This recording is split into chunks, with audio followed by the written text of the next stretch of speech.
Hey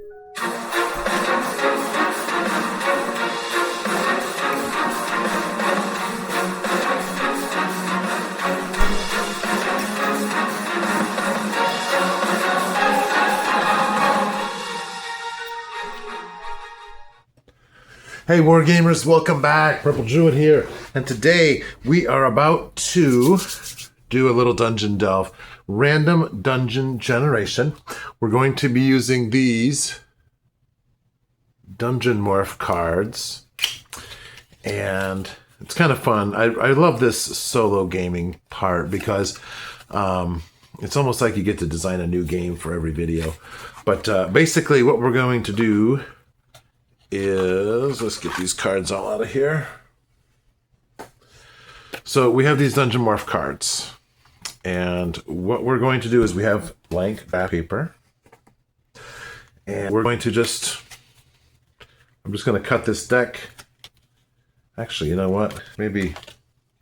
Maybe I'll pull out the cavern ones because I don't really want those because that's going to take too long to try to draw. So what we'll do is we will start with one card. We'll draw a card. We'll pick a room. There's 3 rooms on here, it looks like. Maybe we'll roll a die. 6. 1, 2, 3, 4, 5, 6. So we're going to start there. And what I'll do is I'll draw that room on the graph paper.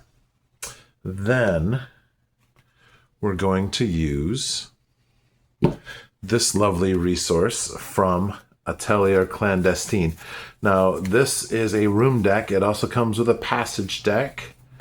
And each room, you got special rooms. You've got a replenish the deck card. You have monster rooms. And you have empty rooms. Now, the monster rooms, you're supposed to draw this and then roll a d6 to see if there's any doors.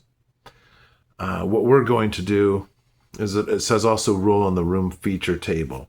So any of the monster room cards, there are 3 of them. What we're going to do is we're going to determine that the room, if we draw that card, has a monster. We will be rolling on the monster table from Kal-Arath for the monsters. And then we'll also roll on the room feature table, which will be in the random tables for dungeons and lairs. Okay? Now, if we draw an empty room, and there's 1 empty room card, we'll also roll on the room feature table in the Dungeons and Lairs book. And then there are 3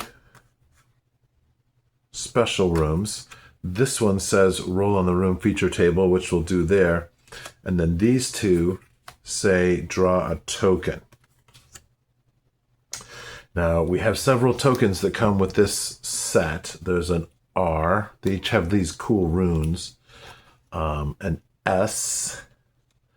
There's a T. We're going to use 4 T's. There are a whole bunch of X's.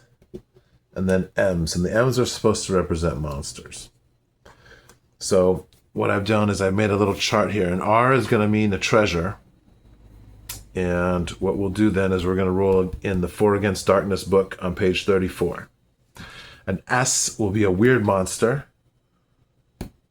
And we'll defeat that to get a campaign clue, which will be part of the ongoing solo campaign. And we'll roll on 4AD page 38 for the weird monster. If we get an M, we're going to roll on the vermin table on page 35. A T is going to be a trap, which will be on page 62. And if we draw the X, we will draw 2 tokens. And so I'm just going to throw those into this coffee cup, and we'll draw one out every time we draw a special room. Now, I may draw a card that says replenish the deck and shuffle, because what we're going to do is this, this is, cards are cool for randomly determining things because they have a memory. You deplete. If you go through all your special rooms, you don't have any special rooms left. It's not like a die. So we're going to shuffle this up good. We're going to add the replenish, and then we'll be drawing cards from the Dungeonmorph set. And so that's how we're going to do our dungeon generation for part 3 of the Journey to Sounding Bridge, which will be coming up in just a little bit. If you are new to the channel, be sure and check out the Kal-Arath solo gaming playlist, because that's where we're going with this, and that's what we're building on. And what we are doing is trying all sorts of different game systems to put together a fun, easy to use system for generating dungeons that don't give the whole game away before you play. So something that's solitaire and is still exciting and fun to do. So thanks for be sure to the other videos on the channel, especially the solo playlist. And be sure and hit like and subscribe, and I'll see you in the next video.